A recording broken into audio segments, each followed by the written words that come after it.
믿으면 어떻게 되는지 아세요? 예수님 믿으면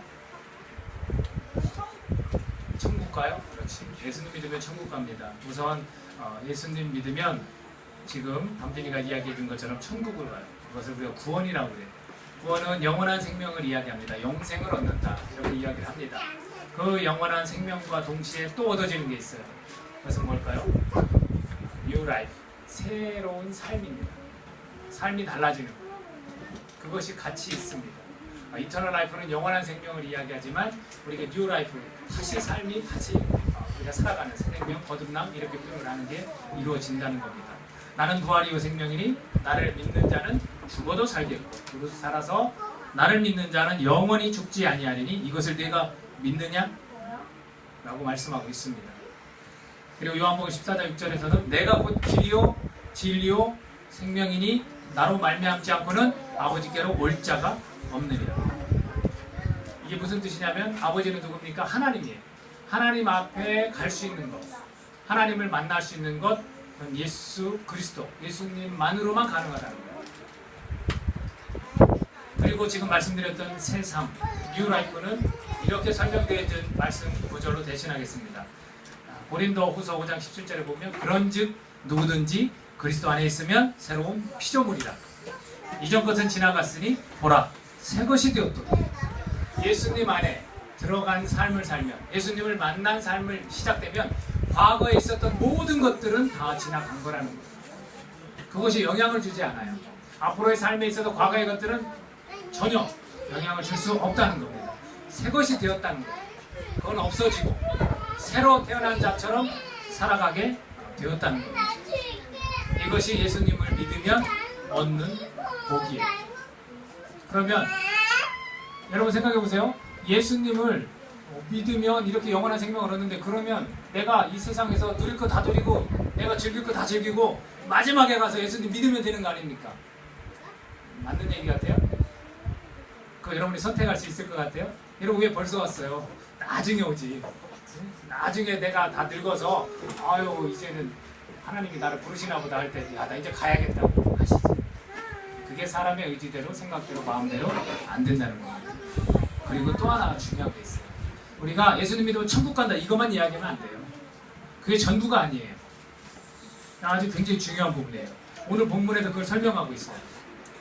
고린도 교회는 문제가 많은 교회였어요. 근데 그 문제 가운데 육신에 속한 자, 너네는 아직도 육신에 속한 자다라는 이야기를 해요. 이 부분이 뭐냐면 오늘 본문에서 설명하고 있는 부분이 뭐냐면 바로 성숙이에요. 이것을 신학적 용어로 성화라고 그래요. 거룩해져가야 된다. 예수님을 믿으면 어떻게 된다고요? 거룩해진 삶을 사는 거예요. 과거에 내가 좀 철없이, 과거에 내가 좀 쓸데없는 짓하고 나쁜 생각하고 사람들을 막 이렇게 모함하고 그런 삶을 살았다면 이제는 경건하고 깨끗하고 거룩한 삶을 살게 된다는 거예요. 이것을 성화라는 거예요. 성화. 예수님을 믿으면 그렇게 또한 되어가야 되는 겁니다. 그래서 이 성화는 자라가는 신앙인이라는 뜻이에요. 자라가야 돼요. 점점점 우리가 땅에 씨를 뿌리고 흙을 덮고 거름을 주고 물을 주면 어떻게 돼요? 싹이 나오고 자라요. 쭉 자라면 나중에 잎이 생기고 열매가 맺혀져요. 그와 같이 신앙인도 자라가야 된다는 거예요. 근데 이 고린도 교회에 있는 성도들에게 문제가 있습니다. 이 이야기는 뭐냐면 초보에서 머물러서는 안 된다는 거예요. 신앙의 그 초보, 마치 영원한 생명을 얻는 그 구원만을, 천국만 가면 된다는 생각으로 있으면 안 된다는 거예요. 히브리서 5장 12, 13절 같이 한번 읽어볼까요? 히브리서 5장 12, 13절. 자, 같이 한번 읽어보겠습니다. 시작. 때가 오래되었으므로 너희가 마땅히 선생이 되었을 터인데 너희가 다시 하나님의 말씀의 초보에 대하여 누구에게서 가르침을 받아야 할 처지이니 단단한 음식은 못 먹고 젖이나 먹어야 할 자가 되었도다. 이는 젖을 먹는 자마다 어린아이니 의의 말씀을 경험하지 못한 자요. 성경은 이렇게 이야기하고 있습니다. 너네가 연수가 많냐? 너네 교회 나온 지 오래됐어? 근데 지금 상태가 왜 이 모양이야? 너는 이제는 예수님에 대해서 하나님 나라에서 좀 가르쳐야 되는데 너는 아직도 거기에 대해서 교육을 받아야 되는, 훈련을 받아야 되는 그런 상태에 머물러 있다는 거예요. 그것을 뭐라고 표현하냐면 간단한 음식은 못 먹고 계속 젖이나 먹어야 할 자가 되었다는 거예요. 젖 먹는 사람은 어른이 아니에요. 여러분 생각해보세요. 여러분 어른이 지금 젖 먹고 있다면 얼마나 우습겠어요? 지수가 웃네. 근데 어린아이한테 저 꼬맹이 어디서 다이어리 잡고 있는데 다이어리한테 막 단단한 음식을 막 누룽지 맛있다고 누룽지를 막 먹여요. 소화가 되겠어요? 안 되는 거죠.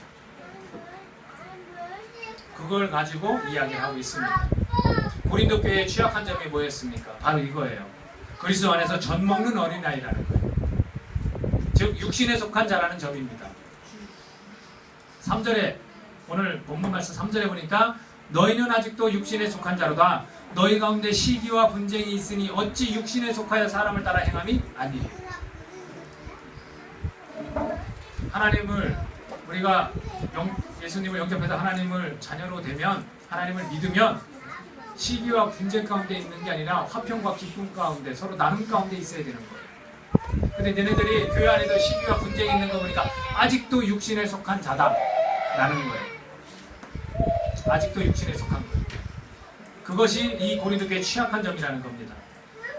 이 시기와 분쟁은 육신에 속한 자의 그런 모습입니다. 여러분 분쟁은 뭡니까? 다투는 거예요. 다투는 거예요. 그리고 갈라서서 서로 대립관계를 만들어요. 우리 가정에서도 좀 그런 일이 있는 것 같아요. 이 형제끼리 우애가 좋다는 거 참 어려운 것 같아요. 여러분들 가정은 어때요? 정말로 내 피부치라고 해서 우리 형제들한테 형님 내가 형님을 사랑합니다. 동생 내가 너를 얼마나 위하는지 몰라. 그런 게 있어요? 아니면 티격태격 잘합니까?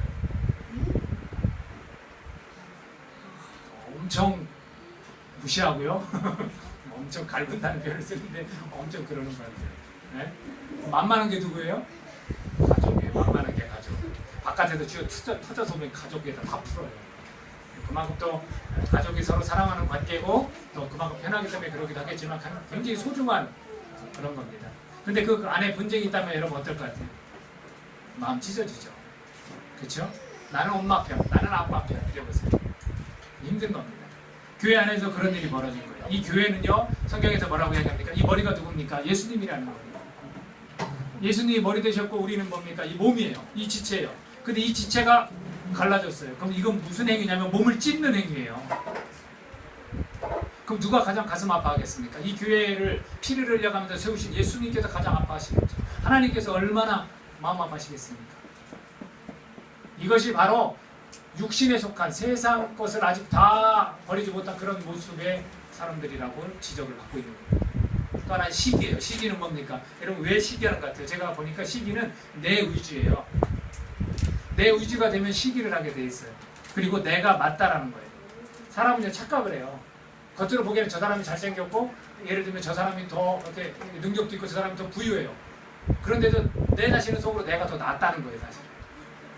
그리고 내 말이 옳다는 거예요. 사람은 그렇게 돼 있어요. 자기를 보호하고 옹호하고 자기를 주장하는 그런 모습이 있잖아요. 나보다 더 나은 것에 대한 반응이 시기예요. 나보다 더 갖고 있으면 시기하는 거고요. 나 저거 갖고 싶었는데 그 사람이 그거를 들고 있으면 시기하는 거예요. 근데 성경에서 뭐라고 얘기하냐면요. 빌립보서 2장 3절에서 아무 일이든지 다툼이나 허영으로 하지 말고 오직 겸손한 마음으로 각각 자기보다 남을 낮게 여기고. 간단해요. 가정에서도 분쟁이 있다면 간단해요. 나보다 형을 더 낮게 여기고 나보다 동생을 더 낮게 여기고 그러면 되는 거예요. 교회에서도 마찬가지예요. 제 자신이 저보다 여러분들을 더 낮게 여기는 거죠. 여러분들도 여러분보다 저를 더 낮게 여기고 서로 그러는 거예요. 나보다 남을 낮게 여기라는 그 성경 덕목과는 반대로 지금 하고 있는 것이 고린도 교회의 모습입니다. 여러분 나이도 같아요. 저랑 나이도 같아요. 그리고 조건도 비슷해요. 근데 막 나보다 더 잘났어. 나보다 더 잘 살아. 뭔지 모르게 막 내 가운데 열등의식이나 내가 비교하기 시작하면 이게 시기로 발전을 하는 겁니다. 그런 것들이 교회 안에 존재한다고 그것입니다. 그것을 두드러지게 표현하는 것이 뭐냐면 사람을 자랑하고 있어요. 4절에서 뭐라고 했습니까? 4절 어떤 이는 말하되 나는 바울에게 하고 다른 이는 나는 아볼로에게라 하니 너희가 육의 사람이 아니리요. 그렇게 이야기하고 있는 것입니다. 사람들은 나는 바울에게 속했고 나는 아볼로에게 속했다. 줄을 서기 시작하는 겁니다. 그러면 사람이 자기가 뛰어나다고 생각하는 사람하고 같이 있으면 결국 누굴 자랑하는 거예요? 자기 자신을 자랑하는 거예요. 추종자를 빌어서 자기 자신을 나는 괜찮은 사람 밑에 있는 거예요. 나는 괜찮은 사람과 함께 하나님을 섬기고 있다라는 거죠. 근데 그것을 하지 말라는 겁니다. 3장 21절에서 그런즉 누구든지 사람을 자랑하지 말라라고 되어 있습니다. 결국 교회라는 곳에서 하나님을 섬길 때 우리 예수님을 영접한 자들은 하나님을 보고 신앙생활을 하는 것이지 사람을 보고 신앙생활을 하는 게 아닙니다. 사랑은 사랑의 정말 대상이지 그를 의지하는 그런 대상은 아니에요. 그를 추종하는 그런 대상이 아니라는 이야기입니다. 여러분, 우리가 하나님을 누구라고 부릅니까? 아버지라고 불러요. 하나님 아버지라고 부릅니다. 이제 왜 우리가 하나님을 아버지라고 부르냐면 요한복음 1장 12절 우리가 너무나 잘 아는 구절이 있어요. 영접하는 자 곧 그 이름을 믿는 자들에게는 하나님의 자녀가 되는 권세를 주셨습니다. 자, 하나님의 자녀면, 우리가 자녀면 하나님은 누굽니까? 아버지예요. 자연스럽게. 우리가 아까 주기도문을 외웠어요. 뭐라고 외웁니까? 하늘에 계신 우리 아버지. 인간의 실제적인 그 아버지는 누구냐면 우리 육신의 아버지가 아니라 하늘의 아버지가 진짜 아버지인 거예요. 그 아버지께서 자녀들이 이 세상 속에서 어떻게 살아가기를 바라고 계실까? 이 육신의 자녀들과 부모의 관계를 보면요, 자녀들이 어떻게 성장하길 바래요? 저 같은 경우도 마찬가지거든요. 자식들이 철들기를 바래요. 그리고 잘 자라가기를 바라고 있습니다. 잘 자라간다는 건 뭐예요? 그 연령대에 맞게 부모님이나 형제들 우애를 지키면서 부모를 공경하면서 하나님을 사랑하면서 그렇게 그 성장 단계에 맞게 잘 자라가는 것을 바라고 있습니다. 하나님도 마찬가지일 거라고 저는 생각을 합니다. 신앙인들이 예수님을 만나기 시작했고 그 다음에 교회에 나오기 시작했고 내가 예수님 영접해서 천국에 대한 영원한 생명에 대한 확신이 있다면 이제는 거룩한, 경건한, 깨끗한 삶을 점점 더 살아갈 수 있는 자로 그렇게 성숙해야 된다는 거죠.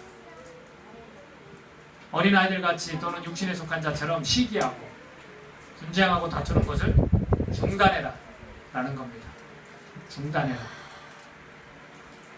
교회에서 그런 일들이 있는 것에 대해서 스탑, 멈춰라 라는 겁니다.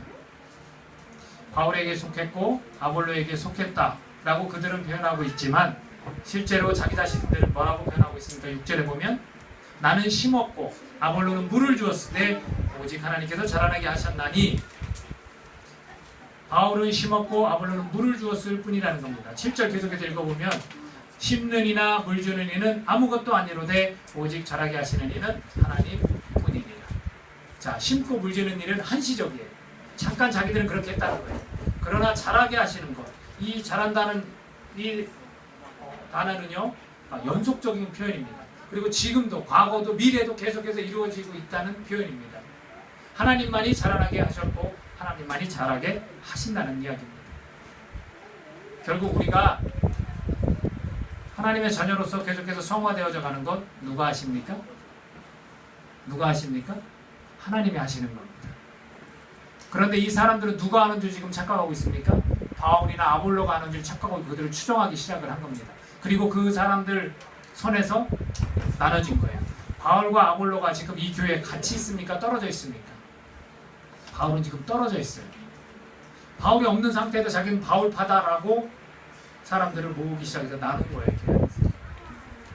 사람이 갈라져서 서로 대립관계에 있으면 그 시기가 생기기 마련이에요. 하나님 그걸 바라실까요? 아니요. 그걸 중단하라는 겁니다. 오직 하나님께서 자라게 하시는 겁니다.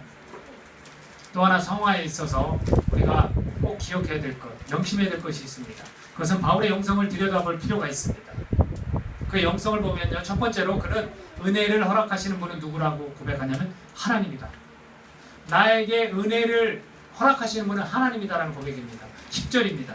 오늘 본문에서 10절 보면 내게 주신 하나님의 은혜를 따라 내가 지혜로운 건축자와 같이 이 터를 닦았다고 그랬어요. 그 얘기 뭐냐면 교회를 세우는데 내가 그 터를 닦는 역할을 했다는 거예요. 그러면 그 터는 누구냐? 예수 그리스도라는 겁니다. 은혜를 허락하시는 분은 누구냐? 하나님이라는 거예요. 자기가 심는 자라고 그랬어요. 그리고 터를 닦아둔 일을 했다고 그랬습니다. 이것은 공동체를 세울 때 그 초석은 예수님밖에 없다는 건데 이 모든 것들이 다 누구 때문에? 내게 주신 하나님의 은혜를 따라 내가 했다는 겁니다. 마찬가지예요. 여러분, 우리 교회에서나 삶에서나 다 내가 어떤 일에 있어서 은혜를 따라서 할 수 있어야 되는 겁니다.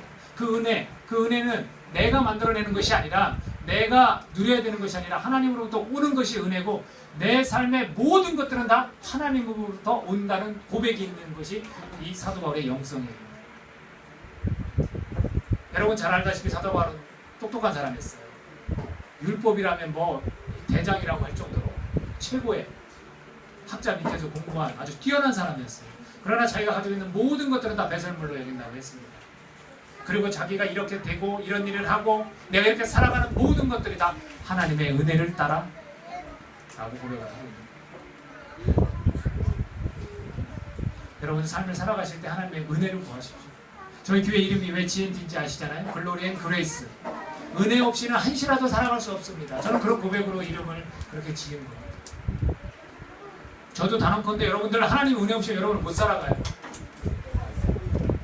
그러니 하나님의 은혜를 항상 구해야 돼요. 그 은혜를 따라 살아가십시오. 두 번째는요, 구원과 성화를 전하기로 작정한 자입니다. 그 얘기 뭐냐면, 이 선교사로서 사도 바울은 여러 지역을 돌아다니면서 교회를 세웠어요. 그러니까 자기는 그 교회를 세우는 일에만 전념하는데, 그 내용을 보면 항상 구원과 성화만을 전하고 있습니다. 오늘 본문도 마찬가지잖아요. 제가 구원에 관한 부분은 잠깐 언급했지만 성화에 관한 부분이라고 말씀드렸어요. 성숙에 관한 부분이라고 말씀을 드렸습니다. 그래서 그는 그렇게 고백을 했죠. 예수님과 십자가에 못 박히신 일 외에는 아무것도 알지 아니하기로 작정을 했다. 자기가 더 많은 것들을 알고 있고 더 많은 일들을 할 수 있을 겁니다. 그러나 단 이것만 전하겠다. 예수 그리스도, 그리고 십자가에 또 왜 예수님께 십자가에 달려 죽으셨는지만 전하겠다.